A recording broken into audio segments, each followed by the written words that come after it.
Hi, this is Robert Weichelt, RLW Real Estate, calling you. We're going to talk about a BPO today. Basically, the first things first, we have a philosophy here at our office. Big or small, we accept them all. Here's the thing.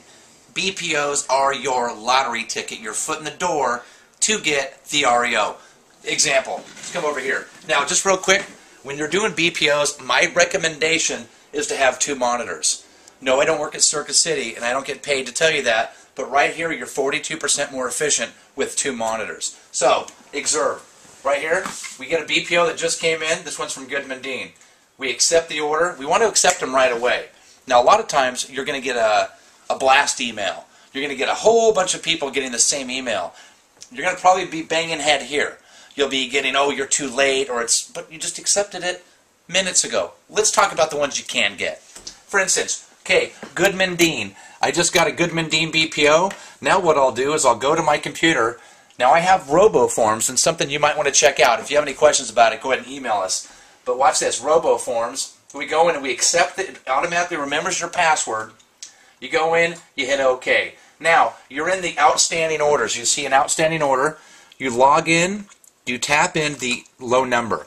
Now, the Goodman Dean BPO, I personally recommend to everybody. GoodmanDean.com. It's a great opportunity to get involved in the REO business. Now, watch this. The BPO form and the picture form, the photo form, are different. Let's see. So what I'll do now is I'll go in here and I'll look at the BPO form, and this is kind of what it looks like. I've already kind of completed this one. Now, what it is, it's got your comparable sales. You got 3. You got your group 1, 2, and 3 comps. And then you have your comparable listings.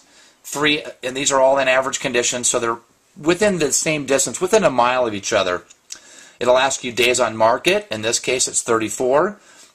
It'll talk about the neighborhood density, the values, the economy, housing supply. In this case, there's a surplus in this marketplace. Subject marketability, and so on. So you need to go in and complete this information when you're doing your BPO. Now, for example, I like 2 monitors, and here's why. Watch this. I can go to the, in this case, Sandicor MLS. I can have my MLS on this screen right here, and I have my BPO on this screen. Now, do you see how you're more efficient with 2 monitors? So let's get back to the BPO. I've pulled my comps, 3 sales, 3 solds. Now remember, foreclosureradar.com for the active inventory of other REOs and notice of trustee sales. dqnews.com gives you the area statistics about the zip codes and the declination of those areas. Now, the other thing you want to do is you want to add a photo addendum. You want to tell a story with your photos. We're going to go out here in a little bit, and we're going to go actually take the photos, and I'm going to show you how to do that in our next series on how to do the BPO. Thank you. Okay, now we're going to talk about part 2 of the BPO, the photos. We've already gathered our documentation and completed our BPO for the most part. Now, what we want to do is we want to take good quality photos that tell a story. Okay, now, for instance, on Goodman Dean, you've got a front view, a side view, a street view, and an address verification. If you've noticed, there's 2 additional boxes for photos. That is so you can tell a bigger story. So don't be afraid to take as many photos as possible. What I personally like is I like taking 10, 20, 30 photos, 30 relevant photos. Now, don't just take a picture of the sky or the ground. What you want to do is you want to take relevant photos that tell the story. Now what we're going to do is we just got done pulling MapQuest, and yes, I do have a GPS in my car, but I like MapQuest because I like to take my notes on each individual property. So with that being said, let's go out, let's take some photos, we'll see you soon. Okay, now we're at the property. Here's one thing you need to remember when you're doing a BPO. Obviously, have the BPO sheet that tells you exactly what kind of photos you're going to need. For instance, you're going to need to drive-by BPO, the subject photos, 1 front, 1 side, 1 neighborhood, 1 address. Make sure you always bring this with you because every single BPO is different. Now, if you've noticed, we've parked across the street and down a little bit from the actual subject property. This is more of a safety precaution. The last thing you want to do is roll in your Benz and drive the parking lot or their driveway. But I always like to get out, park across the street, and I'm familiar with my surroundings before I go up to the property, because you just never know. Safety first. Okay, let's go check the property out. Okay, one thing you need to do, remember your camera, and second thing, always check your battery before you go to said BPO. Okay, let's go.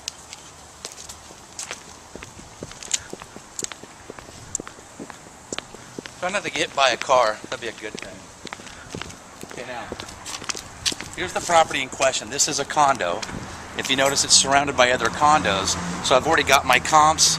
I already pretty much have an idea of what the property is worth. But now I'm going to do a visual inspection. That's what the camera's for. You need to take great photos of the property. Really tell a story. Be the eyes and ears for the asset manager and or valuation manager. I always like to look to see what properties are for sale. So here's the address in question. Typically what I'll do first things first is I'll take a picture of the actual address. So I got an address verification, and I like to get a copy of the actual condo complex name. Okay? Then what I'll do is I'll back up, try not to get hit by a car, look both ways, and take a picture of the complex. Now watch, here's one thing that you make a mistake. See right there, there's a reflection? I can see myself. If you can see yourself, so can the camera. So move out of the way and actually take the picture of the complex. Now, you notice there's people walking up this way. What you don't want to do is take a picture of them. So now you want to turn the opposite way. Take a picture of the street. Guys, not the street, the street. Okay? And typically what I like to do is I like to take a picture of the complex. Now watch the sun. And there's the complex. Now remember, our photo requirements are as follows. Okay? Watch. Oh, hold on. Let's go this way. Let's go this way. Bye. Thanks. Appreciate it. Not always can you get into a property, but sometimes somebody can let you in.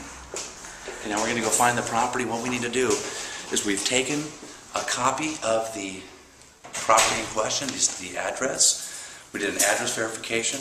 We did our street shots. We did all our exterior photos. Not always can you get inside a condo, so what we're going to do is we're going to locate the property, the unit number, take a picture of that, and we'll be done with this exterior. The first thing is we actually have to do an address verification, not only of the complex, but of the actual unit number. So let's go find unit 31. And here it is right here. See how easy that was? You take a picture of the actual unit.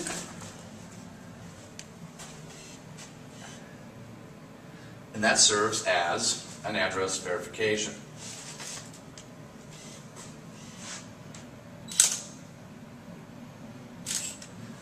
Okay, turned out good. Make sure you check your photo to make sure that it comes out. So you don't have to come back here and take the photo over. Always look at your photos prior to leaving the property. Okay, now we're going to go downstairs. And typically what I like to do is I like to take a picture of the actual elevator. Look at the elevator's a little dated. I like to take a picture and let them know that there's actually an elevator in the building. This camera will work. That'd be great. There's the picture of the camera, okay? Here we go. Going to the one or ground, I forget. Going one. Okay. So main thing is this is an exterior drive-by. It means you get out of the car. Drive-by does not necessarily mean you're going to drive by. How many times have you seen a picture of somebody driving by and you see their car door in there? Try not to do that. Okay, so we're going to go downstairs. Now, I'm a big fan of as many pictures as possible. Even though they only asked for 4, I like to take many more. Now, for instance, here's the mailboxes. I like to take a picture of the mailboxes. Okay? Take a picture of the mailboxes. I like to take a picture of the lobby. It kind of tells the story. Okay? They may not ask for it. They may not turn out that good, but I'd like to tell the story the best I can. Okay? It's a security building. I like to point that out. See, like right here, we've got a security. I always like to take a picture of that. Take a picture of the security building.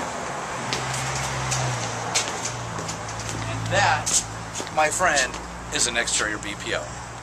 You know, a lot of agents ask me, Robert, you know, why do you do so many BPOs? Well, you know what? Number one thing, I'm a listing agent. There's no question. I do BPOs because I feel that they're a way for me to get my foot in the door, to display my work.